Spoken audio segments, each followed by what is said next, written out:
Hello. We are doing a stream. That is something that is happening right now. Maybe. Is it happening? I don't know. It could all be in your imagination. Everything you've ever known is a lie. I hope my mic sounds good. That's the main thing I wanna. That's one of the things I wanna do. Let's see here.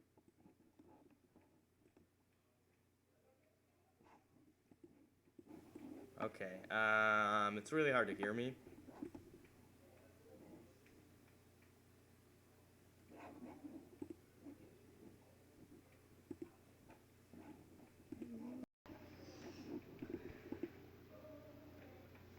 Okay, that's a little better.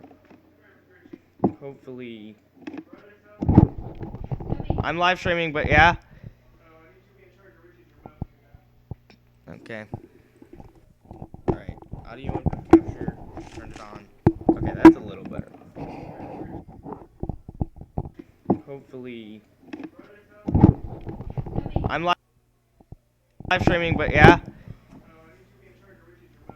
Okay.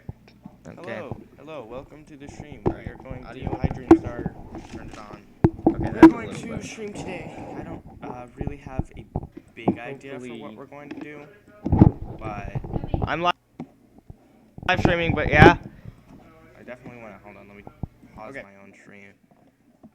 I definitely want to, just mess around today. I don't have big, really anything I want to do. Just kind of. Alright, so I'm gonna go ahead. We'll just, what is that loud sound? There is a lot of loud sounds going in my house right now. Just ignore it. Hold on, I'll be right back.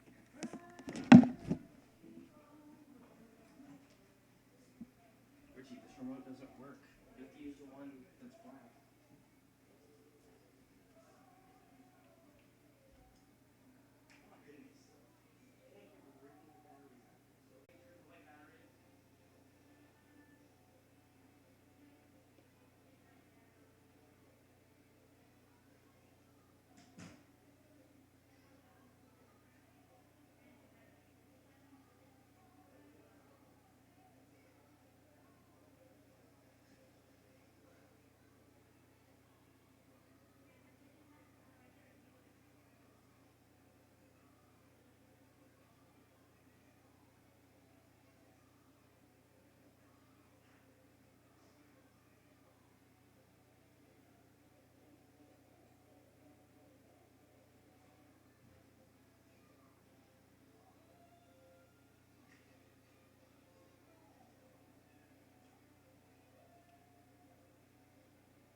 Hello, I'm back.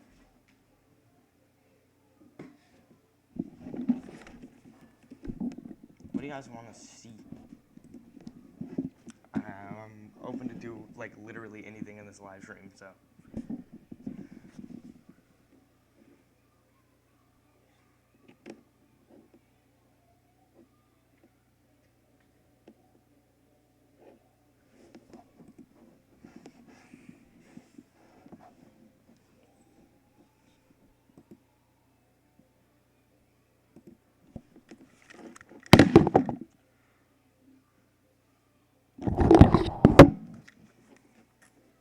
My tablet, my phone too. What about it?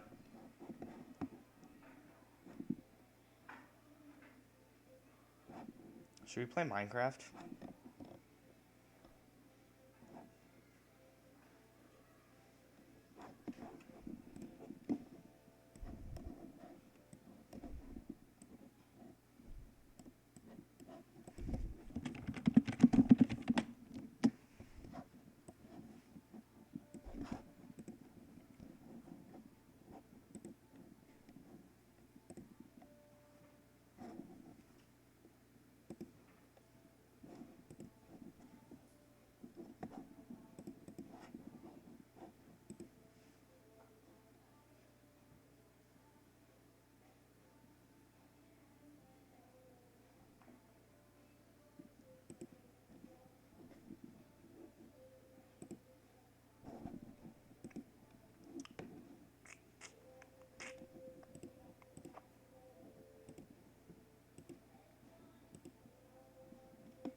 Hello. We're gonna do a thing here.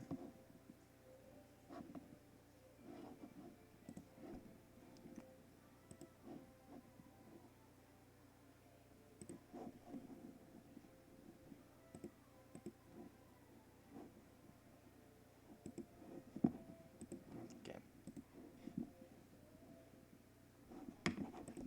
I guess I'll just make my face cam a little bigger here then. That just makes it easier to see all the there. It's because this isn't like straight. I could probably fix it pretty well. I need to like iron the thing. Then it'll go. Okay.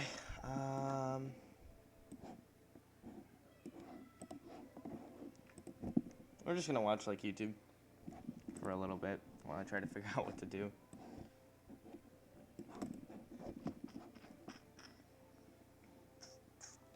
Hopefully most of the videos I click on don't have like cursing and stuff.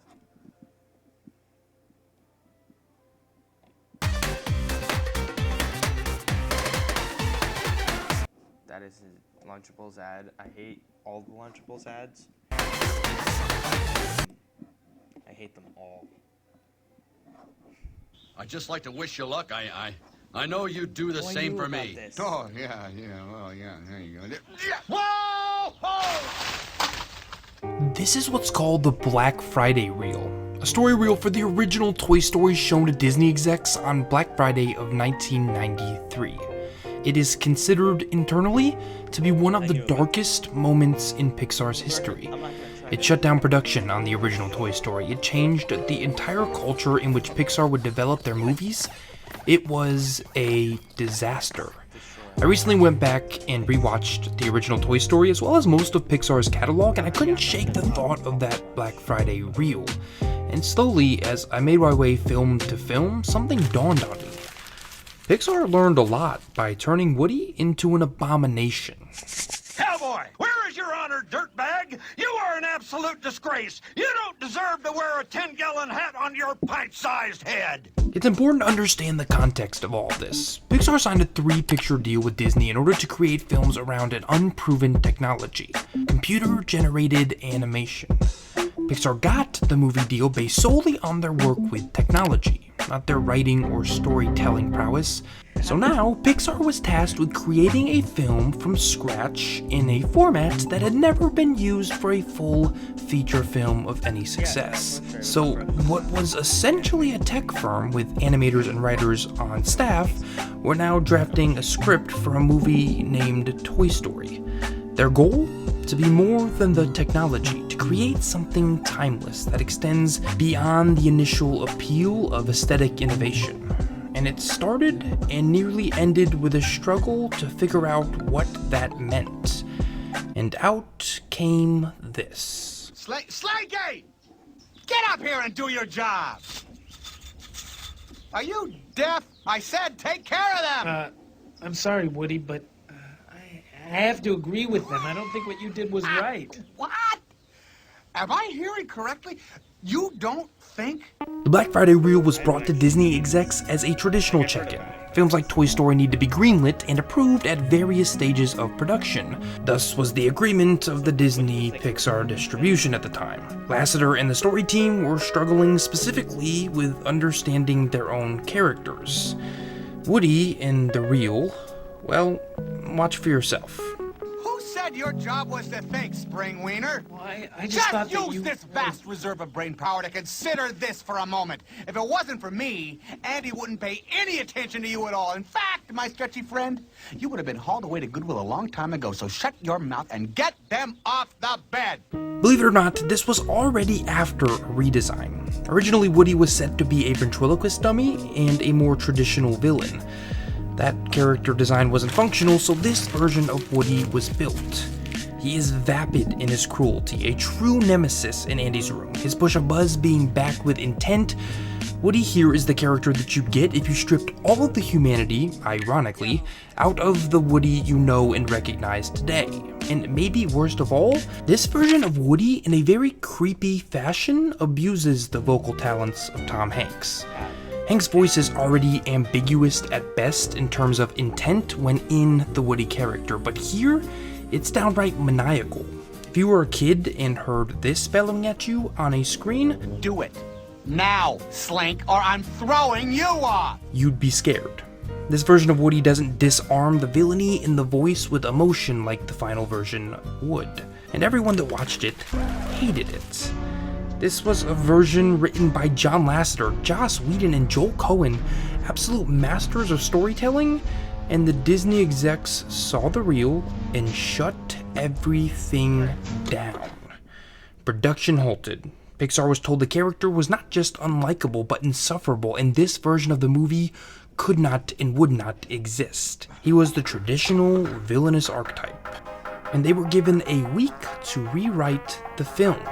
And in that week, Pixar not only changed Woody, but changed Pixar. Jinx here. See, the idea behind the Woody you recognize was to pair your traditional animated hero with a more cynical and mature attitude.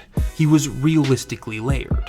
The fear with this approach early on for any studio, however, is and was that layering would be lost on kids, and the more complex you make an animated character, the less likely kids are to become attached to them or even understand them. The Black Friday Woody is dark and subversive, but kids can immediately identify him as a villain, and thus an audience would have an easier time identifying Buzz as his foil and attaching themselves to him. Essentially, Black Friday Woody is the easy way out.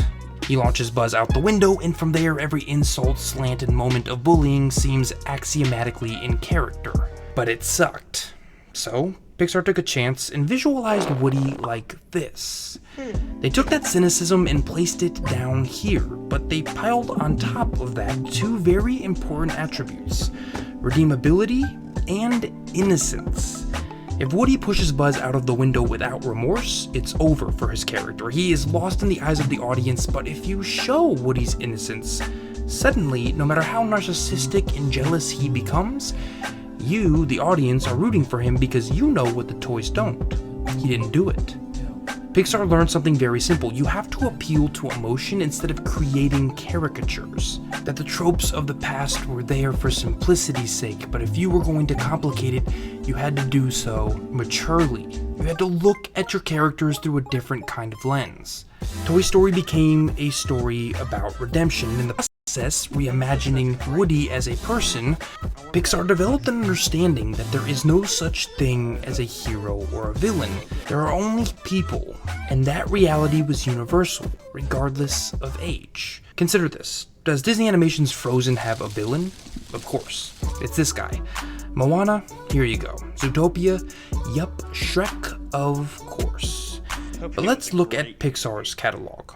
Who is the villain of Inside Out? Who is the villain of WALL-E? There aren't any, really. And even if we look at Up or Finding Nemo or even Monsters, Inc., we see a pattern. Pixar began to tell stories that either didn't include the traditional animation trope of hero versus villain at all, or they made the villains so inconsequential to the story being told that their existence becomes more of a narrative tool than anything else. Twinkle, twinkle, little star. Find a happy place! Find a happy place! Find a happy place! Randall is not the obstacle to be overcome in Monsters, Inc. Instead, it's acceptance and understanding that are the main obstacles of the only characters of any nuance: Mike, Sully, and Boo. Remy's foil is a food critic, but he isn't a villain so much as he is a standard that Remy's place in the kitchen has to meet. And even when a film does fall into these tropes, like The Incredibles, the villain doesn't meet your typical standard of animated villainy. He's flawed, insecure, and in some ways sad and relatable. Something you can't say about Scar or Jafar or so many of the villains that had come before. With one nightmarish version of their first character, Pixar began to create for everyone. It stopped seeing the world through the animated lens of hero versus villain. It trusted its writers to elevate animation beyond the height requirement of a carnival ride and to meet everyone at eye level, regardless of where you were at in life, by giving viewers the chance to pick their own villains and heroes. And if Woody isn't the best of both of those worlds, I'm not sure what character is. The Black Friday reel is an important moment in both Pixar and animation's history. It taught a studio that sometimes you have to fail to succeed. Something that Pixar's Ed Catmull would eventually sum up by saying that what they've learned from moments like the Black Friday reel is that all of their movies suck to begin with. Their job is to take it from something that sucks to something that doesn't suck. That's the hard part. And yet it seems Pixar did take that literally. Lightning McQueen sucked until he didn't. Woody, the same. Flick, Merida, Carl, Fredricksen. Pixar learned that everyone is flawed, but everyone can be redeemed. It's a very rosy position to take in today's world, but they seem to believe that there's good in us all. Pixar's oldest and truest message, at least to me, is that the difference isn't whether or not we pushed Buzz off the ledge. The difference is who we become after he falls. Hey, Buzz! You're flying! This isn't flying, this is falling with style. To infinity and beyond! Reach for the sky. That is a wrap on today's episode of Nerdstalgic. The Black Friday reel is one of the most interesting moments in Pixar's history, in my opinion, so I couldn't wait to talk about it. If you did enjoy it, make sure to press that like button down below.